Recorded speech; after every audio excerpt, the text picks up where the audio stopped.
ठीक है, देखिए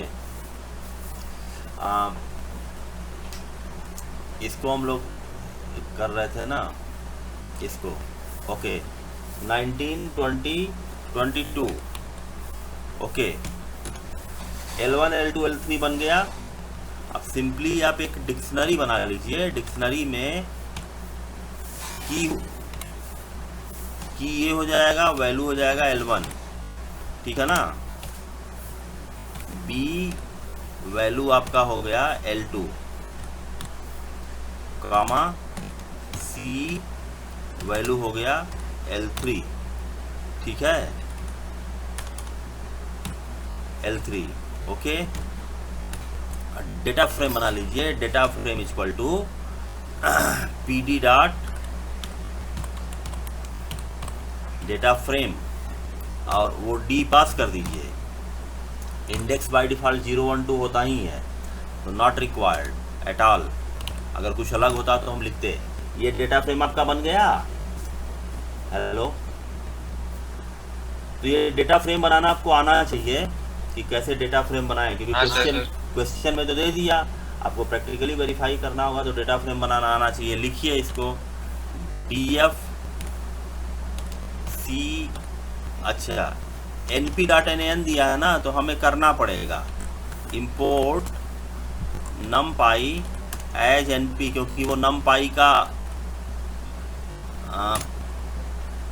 कांस्टेंट है nan, डायरेक्ट करेंगे तो एक्सेसिबल नहीं होगा वो। चलिए अब हम अप्लाई कर देते हैं, this C is equal to np dot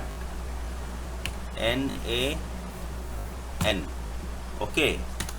देखिए DF क्या आ गया, पूरा nan से ट्रांसफ़र हो गया। थर्ड वाला भी ऐसे ही हो जाएगा जो मैं बोल रहा था। सेकंड वाला देख लीजिए, खाली सेकंड वाला देखिए, DF ब्रैकेट में C, सॉरी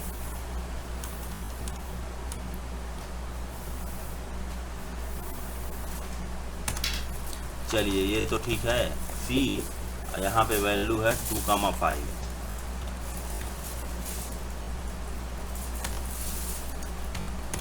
एरर, ठीक है ना, क्योंकि मैच नहीं किया लेंथ, 3 एलिमेंट चाहिए, 3 नहीं मिले, एरर दे दिया। तो वही मैं कह रहा था कि वो एरर आ जाएगा।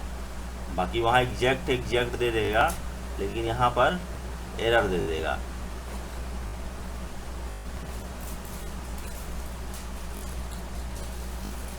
ठीक है, इसके बाद क्वेश्चन है write code statement to list the following from a data frame namely sales. कुछ सेल्स पीछे कोई डेटा फ्रेम है, उसमें से कुछ वैल्यूज एक्सट्रैक्ट करने के लिए बोल रहा है। देखता हूँ सेल्स है क्या। फर्स्ट ऑफ ऑल सेल्स को खोजना पड़ेगा।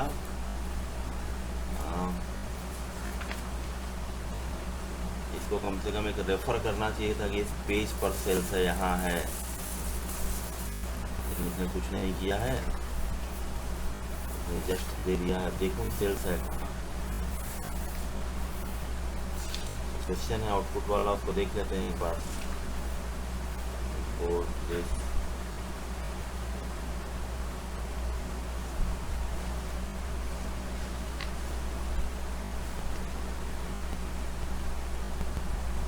ठीक है, देखेंगे ना। सेल्स में कुछ सेल्स का इंफॉर्मेशन होगा ना, मुझे लग रहा है Q1, Q2 उस टाइप का जो डेटा फ्रेम था वही था सेल्स। देखते हैं वो है कहाँ। ठीक है,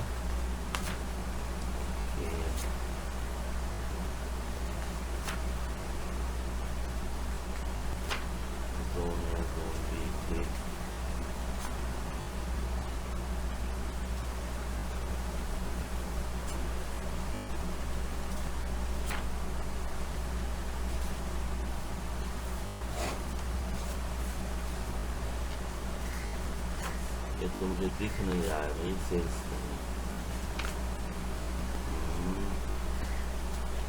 फिर भी।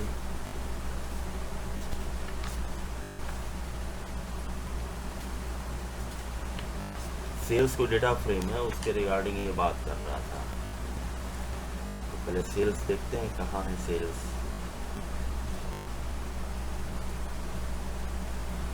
नहीं मिला मुझे।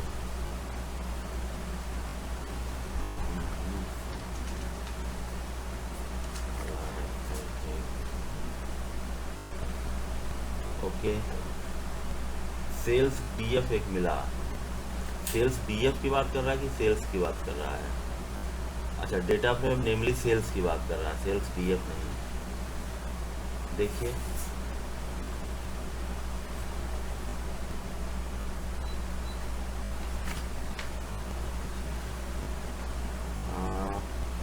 एक्चुअली क्या है ना कि इसका सेल्स मुझे मिल नहीं रहा है, तो सेल्स नहीं मिलेगा तो क्वेश्चन टैकल नहीं कर पाएंगे हम लोग।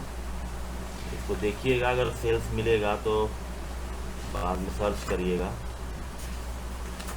किस पेज पर है, कहाँ है, कोई रेफरेंस नहीं है, बस रेफर क्वेश्चन में लिखा है कि सेल्स को रेफर करिए। और सेल्स डीएफ हर जगह बनाया, सेल्स नाम का कुछ दिख नहीं रहा है मुझे। अगर सेल्स डीएफ को रेफर करें तो देखते हैं क्या होता है। List only column items and revenue, नहीं ऐसा इसमें कोई कॉलम नहीं है आइटम रेवेन्यू, सिर्फ हाँ ये DTF3 है ये सब। ओके,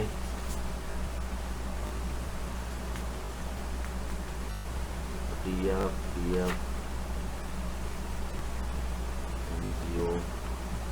ओके छोड़ो, ये हो सकता है कि आगे दिया हो उसको भी ये दे दिया हो, रेफर किया हो, आगे भी नहीं मिल रहा।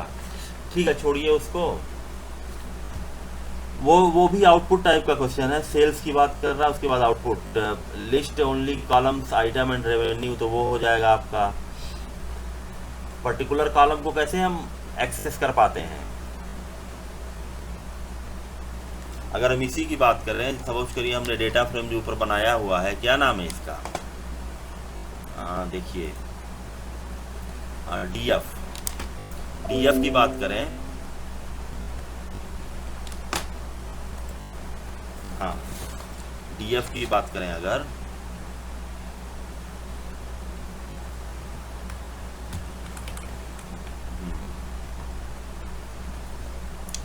अगर हम डीएफ को देखें तो क्या मिला हमें, ये मिल गया।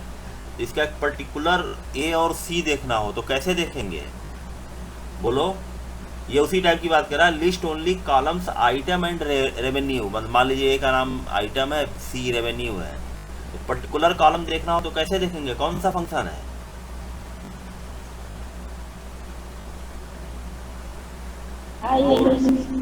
नहीं, ILOC पर्टिकुलर नहीं दिखाता है, वो एक रेंज की वैल्यू दिखाएगा। LOC की बात अगर कर रहे हैं तो पर्टिकुलर बोलो। हेलो,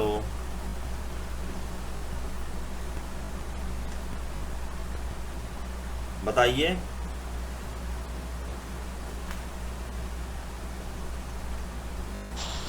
इसीलिए कहा जा रहा है ना कि उसको जब बताए थे तो देखना चाहिए था।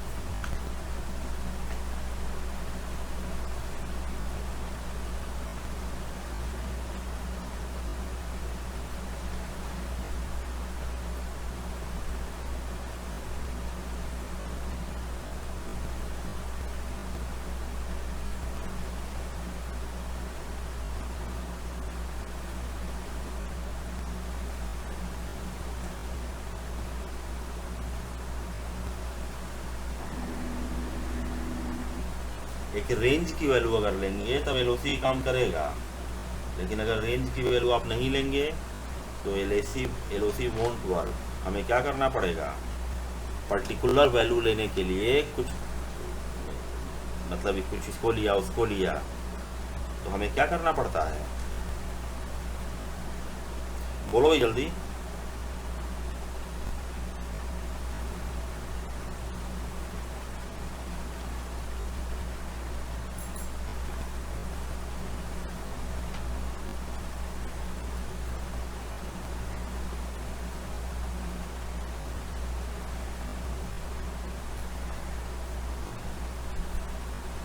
List only columns items and revenue,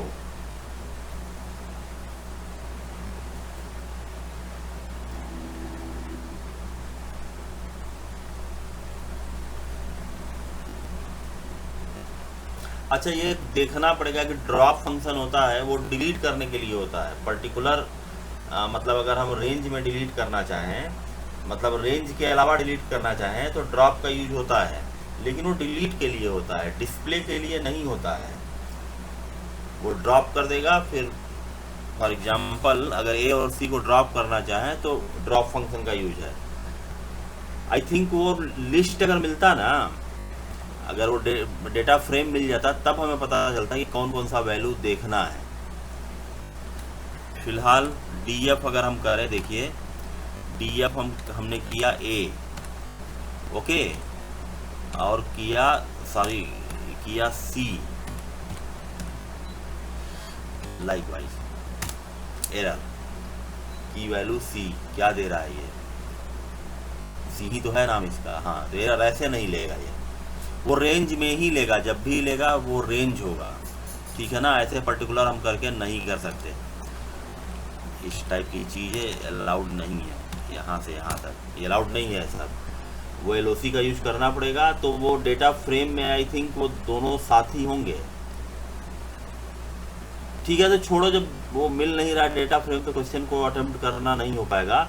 list rose from 3 to 7, देखिए यहाँ रेंज की बात कर दिया 3 to 7, मतलब बहुत सारे उसमें रोज भी हैं। जो भी डेटा फ्रेम ये रेफरेंस की बात कर रहा है उसमें बहुत सारे रोज हैं, ठीक है ना। तो ठीक है, इसको छोड़ देते हैं और आगे क्वेश्चन पे बढ़ते हैं, और भी हमारे पास क्वेश्चंस हैं। लिखिए क्वेश्चंस, एक सेकंड, हाँ लिखो, जस्ट अ मोमेंट, हाँ लिखिए। कंसीडर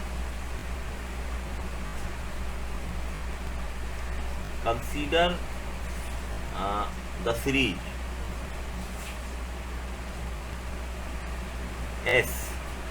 एस नाम है, क्या है सीरीज, ये इंडेक्स है इसका 0 1 2 3, वैल्यूज हैं 0.43, 0.61, माइनस 0.26, माइनस 0.83। रिजल्ट बताना है आपको, s into 100, b s is greater than 0, c s1 equal to pd dot series s, ये s खुद है और इसके बाद एक s1 सीरीज इससे क्रिएट की जा रही है, s3 equal to pd dot series s1 plus 3। Answer बताइए,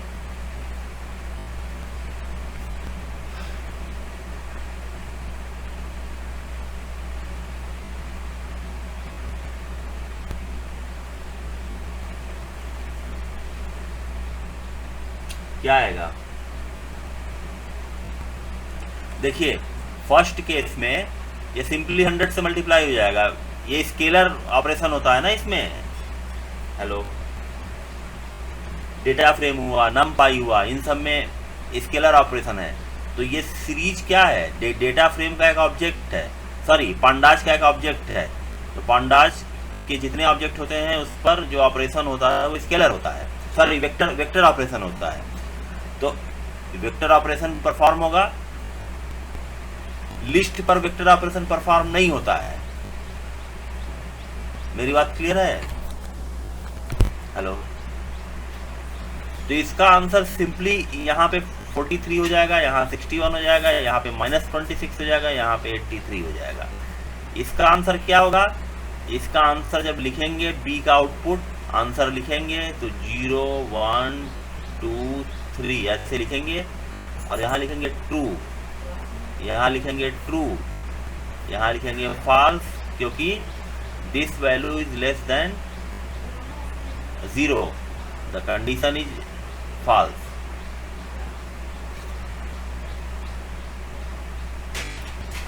अच्छा, इसका जरा एक बार देख लो, ऐसा तो नहीं है कि वो सिर्फ वैल्यू फिल्टर कर दे रहा है।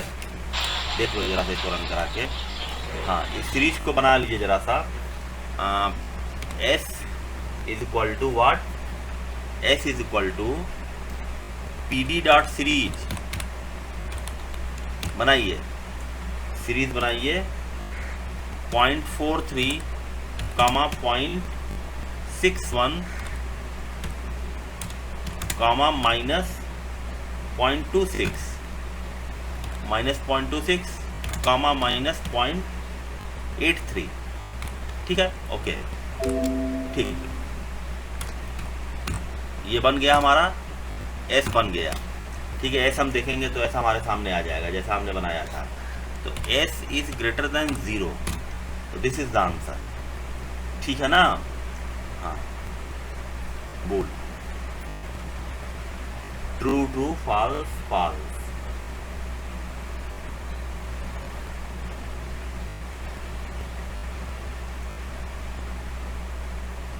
ठीक है, थर्ड क्या होगा, एक सीरीज बन जाएगी इसका यूज करके। अब फोर्थ क्या होगा, उसमें वेक्टर ऑपरेशन परफॉर्म हो जाएगा, S1 + 3 और क्या है +3 3 ऐड हो गया, आंसर आ जाएगा। तो क्लियर हुआ? हेलो,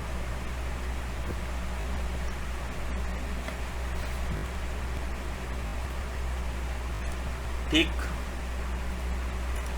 ये क्लियर हुआ? नेक्स्ट क्वेश्चन देखिए, नेक्स्ट क्वेश्चन, हाँ देखिए, ये बोल रहा है कि consider the same series object S given in previous question. ठीक है ना, consider S given in previous question, यार ये वी आई क्यों नहीं है, वी है, previous question, find the output. एक कोड लिखा है, इसका आउटपुट फाइंड करना है। S dot index AMZL comma AAPL comma MSFT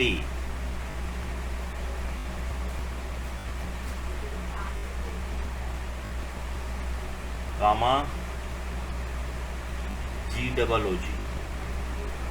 ठीक है, मतलब इंडेक्स ये हो जाएगा हमारा, इंडेक्स जो 0 1 2 3 था तो ये हो जाएगा। अभी इसको कर लेते हैं हम, इसका आउटपुट साफ साफ निकाल लेते हैं। प्रिंट एस, ओके, फिर प्रिंट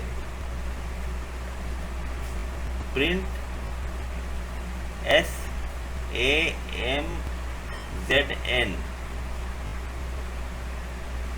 ओके, फिर इसके बाद लाइन है SAMZN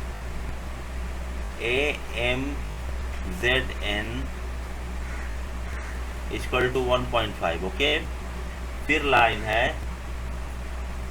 प्रिंट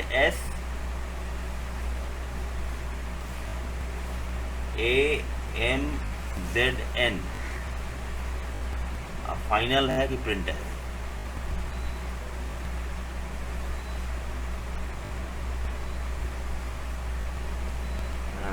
एक्चुअली क्या है कि ऐसी है ना, हाँ ओके, प्रिंट एस बताइए।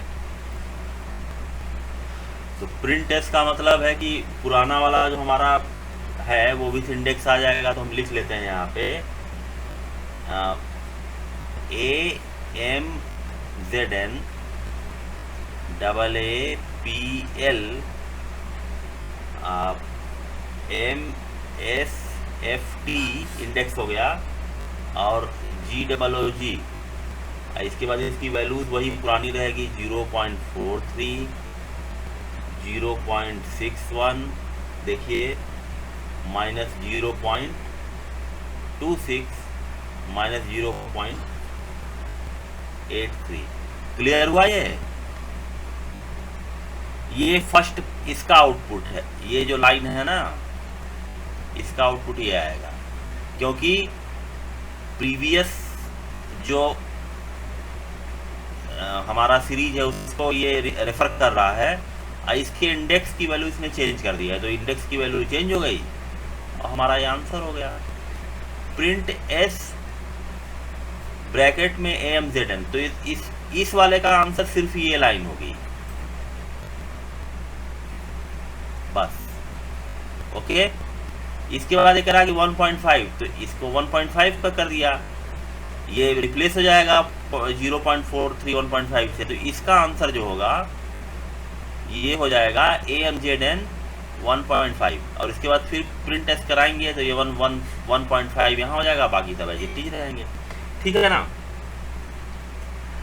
ठीक है, तो ऐसे बहुत सारे क्वेश्चंस हैं आपके, देखिएगा। मैं कुछ और कर देना। क्वेश्चन नंबर 3 एक एरर वाला क्वेश्चन देख ले रहा हूँ। अच्छा, एक और देख ले रहा हूँ।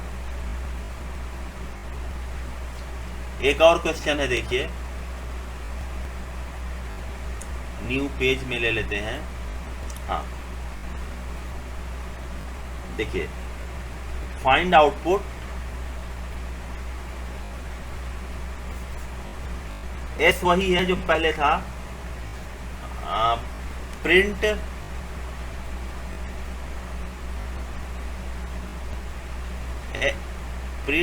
एस 1:1 ए पार्ट है, बी पार्ट है आपका प्रिंट एस 0:1, सी पार्ट है प्रिंट एस 0:2, डी पार्ट है S 0:2 is equal to 12। Okay, और फिर प्रिंट एस, इसकी नेक्स्ट लाइन में प्रिंट एस। ई पार्ट जो है इसको जरा सा ऊपर रख दें। ई पार्ट है, देखिए, प्रिंट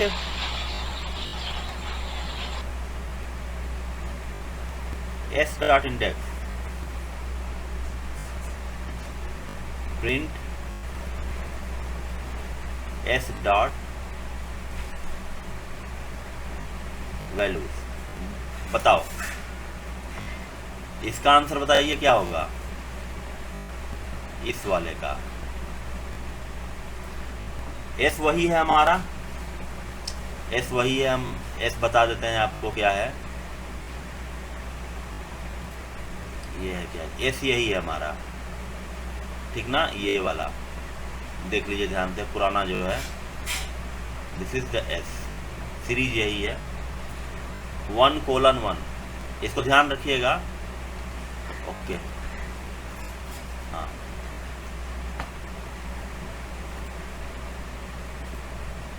बोलो,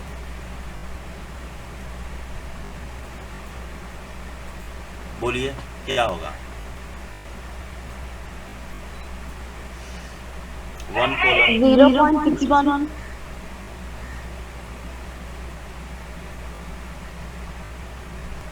अच्छा, 0. नहीं, स्टार्ट 1 है, स्टॉप भी 1 है।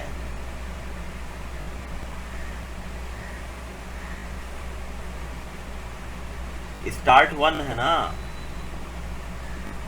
स्टॉप भी 1 है, तो उसे कुछ मिलेगा ही नहीं, क्योंकि स्टॉप जो होता है वो एक्सक्लूसिव होता है। अगर हमने क्रिएट किया है पीछे, तो मैं रन करा के आपको दिखाता हूँ। देखिए, यही सब चीज़ ध्यान देना है। ये एस है ना हमारा, हमारे पास है, देखिए एस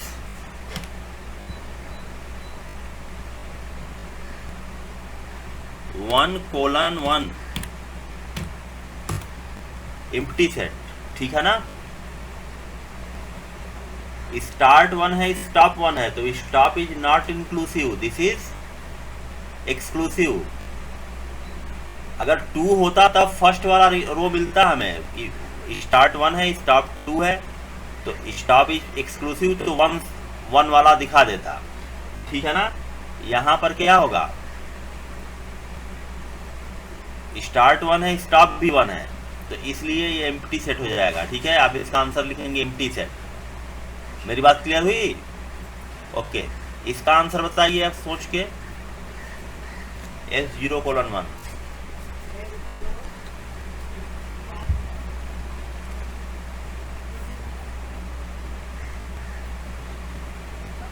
ये तो बहुत सिंपल है भाई।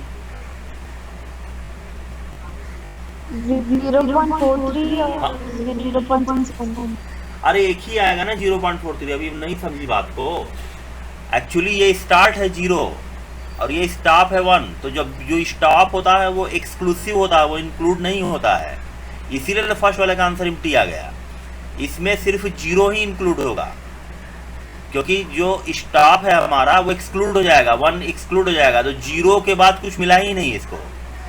जैसे इस केस में 0 के बाद 1 मिलेगा, तो इसमें 2 टर्म आएंगे ऊपर के, ठीक है ना, 0 और 1, क्योंकि 2 क्या हो जाएगा हमारा, एक्सक्लूड हो जाएगा। और ये 0 के बाद 1 क्यों जा रहा है, क्योंकि यहाँ पर हमने स्टेप नहीं लिखा है, और स्टेप बाय डिफ़ॉल्ट 1 होता है। मेरी बात क्लियर हुई?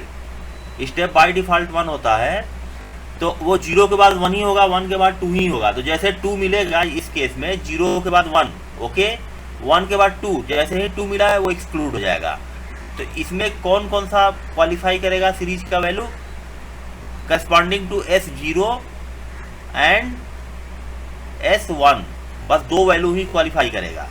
तो 2 हमें लिख देना पड़ेगा, 0.43 और 1.61। ओके, इसी तरीके से यहाँ पर है, ये क्या करेगा कि 0 और 1 दोनों में 12 रिप्लेस कर देगा।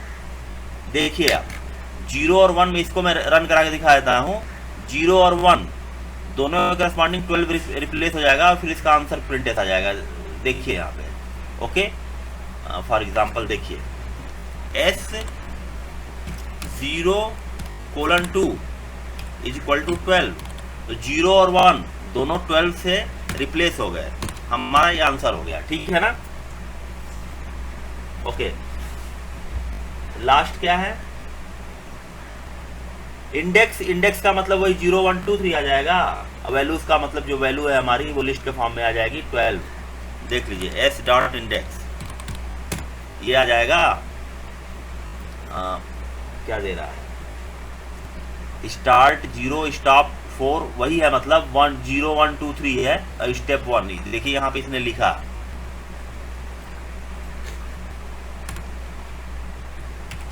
सर ये ऐसे करने पे सही आंसर दे जाएगा। अच्छा, इंडेक्स में इंडेक्स आता है प्रॉपर, इंडेक्स और S डॉट वैल्यूज, ये वैल्यूज आएंगी, ये वैल्यूज दे दिया ना, 12 12 माइनस 0.26 माइनस 0.83। ठीक है, तो इंडेक्स मतलब कि वो पूरा न लिख के ऐसे लिख दे रहा है। ये पाइथन के मतलब जो वर्जन है उसके रिगार्डिंग आउटपुट है कि 0 से लेके 3 तक, ठीक है ना, स्टार्ट 0 स्टॉप 4, तो स्टॉप हमेशा एक्सक्लूसिव हो, हाँ एक्सक्लूसिव होता है, इंक्लूड नहीं होता है। तो 0 1 2 3 वही चीज़ है, इसी चीज़ को इस लैंग्वेज में लिख रहा है बस। ठीक है ना, मेरी बात क्लियर हुई?